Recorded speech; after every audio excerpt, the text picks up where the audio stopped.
Nama saya mahasiswa Aditya Kurniawan dari Universitas Aisyah Yogyakarta, Prodi S1 Keperawatan, kelas 5 PSIKB. Di sini saya akan membahas tentang korupsi dan korupsi di mata Islam. Langsung saja kita mulai pembahasannya. Apa sih korupsi itu? Nah, menurut Henry Campbell Black dalam Black's Law Dictionary, ini di bukunya Henry Campbell Black, menjabarkan korupsi adalah perbuatan yang dilakukan dengan maksud memberikan beberapa keuntungan yang bertentangan dengan tugas dan hak orang lain. Perbuatan seorang pejabat atau seseorang pemegang kepercayaan yang secara bertentangan dengan hukum, secara keliru menggunakan kekuasaan untuk mendapatkan keuntungan untuk dirinya sendiri atau untuk orang lain, bertentangan dengan tugas dan hak-hak orang lain. Dan menurut Kamus Besar Bahasa Indonesia KBBI, dijelaskan tentang pengertian istilah korup. Korup itu adalah kata sifat dan korupsi adalah kata benda.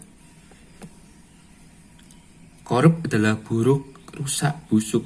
Kata lain korup adalah suka memakai barang atau uang yang dipercayakan padanya untuk digosok, untuk dapat disogok atau memakai kuasa untuk kepentingan pribadi. Nah, itu korupsi menurut KBBI dan Henry Campbell Black dalam bukunya adalah Black's Law Dictionary. Kasus yang baru hits di Indonesia itu adalah tentang menteri Indonesia, yaitu Menteri Kelautan dan Perikanan, yang terkena razia KPK karena kasus korupsi bibit lobster. Seorang pejabat yang melakukan korupsi itu baru hits banget di Indonesia. Nah, menurut Islam, nama lain suap atau korup adalah bahasa Arabnya adalah riswah. Kata riswah berasal dari rasya yarsyu yang memiliki beberapa makna yang saling berdekatan sebagaimana dikompilasi dalam Kamus Lisan Al-Arab. Satu pendapat mengatakan bahwa kata riswah berasal dari kata risyaun yang bermakna hablum, yaitu tali, dan rasyaun dikatakan sebagai alladzi yutawassalu bihi ilal mai, atas sesuatu atau tali yang dapat mengantarkan atau ember pada air. Riswah juga dimaknai sebagai ju'un, artinya hadiah. Ada juga yang memaknai sebagai al-muslah illa hajah bil mushana'ah, cara sampai pada satu keperluan dengan berbagai rekayasa. Dari definisi tersebut diperoleh pengertian bahwa riswah adalah sesuatu berupa hadiah, komisi, pemberian, konsesi, dan lain sebagainya yang diberikan oleh penyuap arasi yang mempertalikan antara dirinya dengan orang yang menerima suap atau al-murtasi dengan bantuan perantara araisi untuk merekayasa sesuatu dalam rangka memperoleh sesuatu yang disepakati antar mereka yang terlibat. Itu menurut Islam, agama Islam, tentang arti dari korupsi.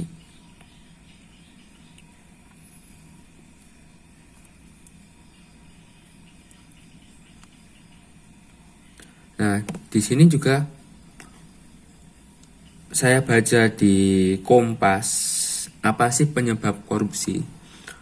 Mengapa orang memilih menjadi korup daripada jujur? Seperti tadi, Bapak Menteri Perikanan Kelautan yang sekarang yang terjaring korupsi, kenapa dia sampai mau korupsi bibit lobster padahal dia kaya? Uangnya pun kalau dibuat beli cilok satu desa itu paling seminggu kenyang itu membuat makan cilok, tapi mengapa dia memilih korupsi? Karena sifat manusia yang selalu merasa kurang, selalu merasa pengen ini, pengen itu, merasa bahwa dirinya itu belum cukup, pengen nambah, pengen itu, pengen ini, gak ada rasa kepuasan. Jadi mengapa orang akhirnya memilih untuk jalur korupsi, biar ya tujuannya tercapai, rasa kepuasan ingin beli ini itu tercapai. Nah, dari kompas.com itu kenapa orang bisa korupsi? Mungkin cara termudah atau memang satu-satunya cara untuk mendapatkan apa yang mereka inginkan bagi sebagian orang yang ingin menjadi korup. Nah, di sini dibuat teori kenapa orang itu bisa melakukan korupsi. Ada beberapa teori, saya bacakan beberapa teori saja. Yang pertama adalah teori triangle fraud yang dibuat oleh Donald R. Gracie. Ada 3 penyebab mengapa orang korupsi, yaitu adanya tekanan pressure, kesempatan opportunity, dan rasionalisasi. Tekanan itu teman-temannya korup, kok dia nggak korup, biasanya terus diasingkan kayak gitu. Di Indonesia seperti itu biasanya. Terus teori Gone, Jack Bologna. Faktor-faktor penyebab korupsi adalah keserakahan, greed, kesempatan, opportunity, dan kebutuhan, needs, dan pengungkapan expose. Keserakahan. Dan yang terakhir yang saya bacakan itu dari teori CDMA dari Robert Klingert. Korupsi terjadi karena faktor kekuasaan para penguasa. Jadi karena faktor kekuasaan tadi dan monopoli yang tidak dibarengi dengan akuntabilitas. Itu beberapa teori yang saya bacakan tentang korupsi. Dan sebagian besar bilang kalau yang saya baca, kenapa bisa jadi korupsi? Yang pertama itu terjadi tekanan, kesempatan, dan keserakahan. Itu pasti ada. Ya, keserakahan. Terus dampak korupsi. Yang saya baca di sini, korupsi adalah hal yang konstan dalam masyarakat dan terjadi di semua peradaban. Jadi jelas hasilnya pasti negatif. Korupsi jelas menunjukkan dampak negatif. Di antara penyebab paling umum korupsi adalah lingkungan politik dan ekonomi, etika profesional dan moralitas, serta kebiasaan adat istiadat, tradisi, dan demokrasi. Korupsi menghambat pertumbuhan ekonomi jelas dan mempengaruhi operasi bisnis, itu sangat jelas sekali. Terus lapangan kerja dan investasi. Korupsi juga mengurangi pendapatan pajak dan efektivitas sebagai program bantuan keuangan. Tingginya tingkat korupsi pada masyarakat luas berdampak pada menurunnya kepercayaan terhadap hukum dan supremasi. Ya, karena terjadi banyak korupsi, punya uang, pengen bebas dari penjara, suap. Contoh kasus Gayus Tambunan. Dengan menyuap sipir, dia bisa keluar penjara bebas ke Bali nonton tandingan tenis. Dan itu ketahuan publik dan akhirnya turun kepercayaan publik masyarakat terhadap hukum dan supremasi hukum yang ada di Indonesia, termasuk saya.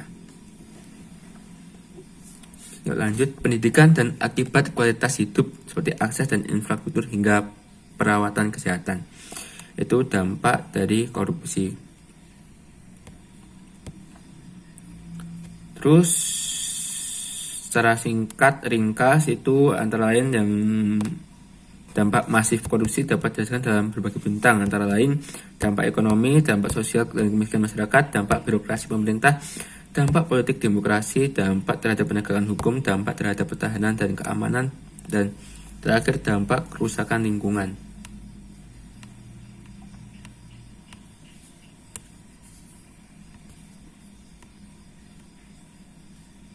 Nah, dan menurut pandangan Islam, korupsi atau riswah itu hukumnya haram, jelas berdasarkan beberapa dalil berikut. Mereka itu adalah orang-orang yang suka mendengar berita bohong, banyak memakan yang haram. Quran surah Al-Maidah ayat 5:42. Kalimat al-kalunalisuti secara umum sering diterjemahkan dengan memakan harta yang haram. Namun konteksnya adalah memakan harta dari perbuatan riswah atau suap. Penafsiran ini sesuai dengan penjelasan Nabi Muhammad SAW dalam hadis dari riwayat Ibnu Jarir sebagai berikut.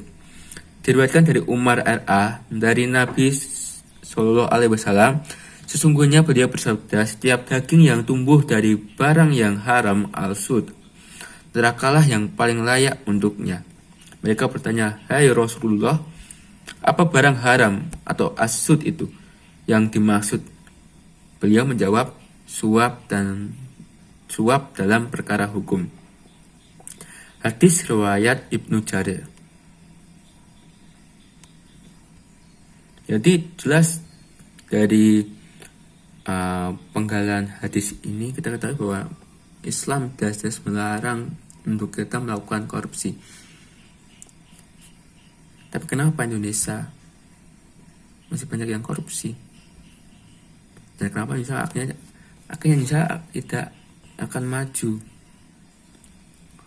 Kenapa Israel maju? Karena dia takut. Dia dikelilingi oleh negara Arab. Kenapa Korea Utara maju? Karena dia takut sama Korea Selatan. Kenapa Indonesia nggak maju? Karena Indonesia Tuhan pun tidak ditakuti. Dia disumpah janji, disumpah Al-Quran untuk selalu senantiasa tidak korupsi. Tapi pada akhirnya dia korupsi. Jadi dia nggak takut sama Tuhan. Tuhan pun tidak takutin. Kenapa? Jadi ya Indonesia kayak gini. Dan bukan pemerintah petinggi negara yang melakukan korupsi. Contoh kita juga masyarakat banyak yang melakukan korupsi. Contoh nilep SPP. Nilep SPP itu masuk korupsi loh. Terus lapar, keangkringan, ambil gorengan 5 tapi bilangnya bayar 3. Itu contoh korupsi yang terjadi di masyarakat, terutama mahasiswa itu sih. Terus bagaimana caranya kita terhindar dari korupsi, melakukan korupsi? Yang pertama selalu menjaga imam kita. Menurut saya pribadi menjaga imam kita, mendekatkan diri kepada Allah dan mengamalkan, sering membaca sifat-sifat Allah. Antara sifat Allah itu adalah Maha Penglihat dan Maha Mengetahui. Tuhan Allah itu selalu melihat kita selama 24 jam. Dia mengetahui apapun yang kita lakukan. Kalau kamu memiliki imam yang tinggi, iman yang tinggi, kamu mau melakukan aksi nilep SPP, mau bayar gorengan yang kamu ambil 5 bayarnya 2, mau nyogok temennya buat ngerjain tugas, kalian akan tidak ingin lakukan itu kalau kamu tahu bahwa Allah itu Maha melihat. Dia tahu apa yang kalian lakukan sama seumur hidup kalian. Jadi jika kalian memiliki iman yang tinggi, kalian akan terhindar dari sifat korupsi itu.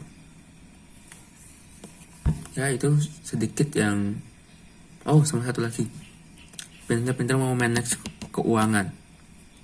Karena apa? Keuangan, kalau kamu nggak pintar mau manage keuangan, seperti kita mahasiswa,